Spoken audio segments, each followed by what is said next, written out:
नमस्कार। भरोसा रखें, हम जब कहीं किसी का अच्छा कर रहे होते हैं तब हमारे लिए भी कहीं कुछ अच्छा ज़रूर हो रहा होता है। एक समय की बात है, एक राजा हाथी पर बैठकर अपने राज्य का भ्रमण कर रहा था। अचानक वो एक दुकान के सामने रुका और अपने मंत्री से कहने लगा, मुझे नहीं पता क्यों, पर मैं इस दुकान के स्वामी को फांसी देना चाहता हूँ। ये सुनकर मंत्री को बड़ा ही दुख हुआ, लेकिन जब तक वह राजा से कोई कारण पूछता, राजा आगे बढ़ गया। अगले दिन मंत्री उस दुकानदार से मिलने के लिए एक साधारण सी नागरिक के वेश में पहुंचा। उसने दुकानदार से ऐसे ही पूछ लिया कि उसका व्यापार कैसा चल रहा है। दुकानदार चंदन की लकड़ी बेचता था। उसने बहुत ही दुखी होकर बताया कि मुश्किल से ही कोई ग्राहक मिलता है। लोग उसकी दुकान पर आते हैं, चंदन को सूंघते हैं और चले जाते हैं। वे चंदन की गुणवत्ता की प्रशंसा भी करते हैं, पर खरीदते कुछ नहीं। अब उसकी आशा केवल इस बात पर टिकी है कि राजा जल्दी ही मर जाए, तभी बड़ी मात्रा में चंदन की लकड़ी खरीदी जाएगी। वे आसपास अकेला चंदन की लकड़ी का दुकानदार था, इसलिए उसको पक्का विश्वास था कि राजा के मरने पर उसके दिन बदलेंगे।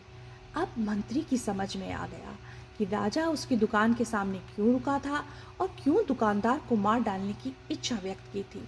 शायद दुकानदार के नकारात्मक विचारों की तरंगों ने राजा पर एक ऐसा प्रभाव डाला था जिसने उसके बदले में दुकानदार के प्रति अपने अंदर उसी तरह के नकारात्मक विचारों का अनुभव किया था। बुद्धिमान मंत्री ने इस विषय पर कुछ क्षण तक विचार किया। फिर उसने अपनी पहचान और पिछले दिन की घटना बताए बिना कुछ चंदन की लकड़ी खरीदने की इच्छा व्यक्त की। दुकानदार बहुत खुश हुआ।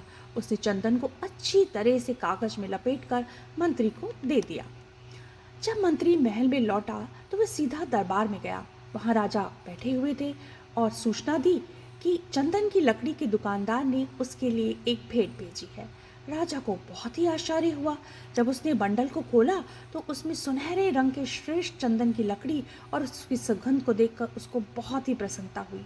प्रसन्न होकर उसने चंदन के व्यापारी के लिए कुछ सोने के सिक्के भिजवा दिए। राजा को यह सोचकर अपने हृदय में बहुत ही दुख हुआ कि उसने दुकानदार को मारने का अवांछित विचार आया था। जब दुकानदार को राजा से सोने के सिक्के प्राप्त हुए तो वे भी बहुत ही हैरान हो गया। वे राजा के गुण गाने लगा, जिसने सोने के सिक्के भेजकर उसके गरीबी के अभिशाप से बचा लिया था। कुछ समय बाद उसे अपने उस विचारों की याद आई जो वह राजा के प्रति सोचा करता था। उसे अपने व्यक्तिगत स्वार्थ के लिए ऐसे नकारात्मक विचार करने पर बहुत ही पश्चाताप हुआ। यदि हम दूसरे व्यक्तियों के प्रति अच्छे और दयालु विचार रखेंगे तो वे सकारात्मक विचार हमारे पास अनुकूल रूप में ही लौटेंगे, लेकिन यदि हम दूसरे के लिए बुरे विचारों को पालेंगे तो वे विचार हमारे पास उसी रूप में लौटेंगे। कर्म क्या है? हमारे शब्द, हमारे कार्य, हमारी भावनाएं, हमारी गतिविधियां, हमारे सोच विचारों से ही हमारे कर्म बनते हैं। धन्यवाद।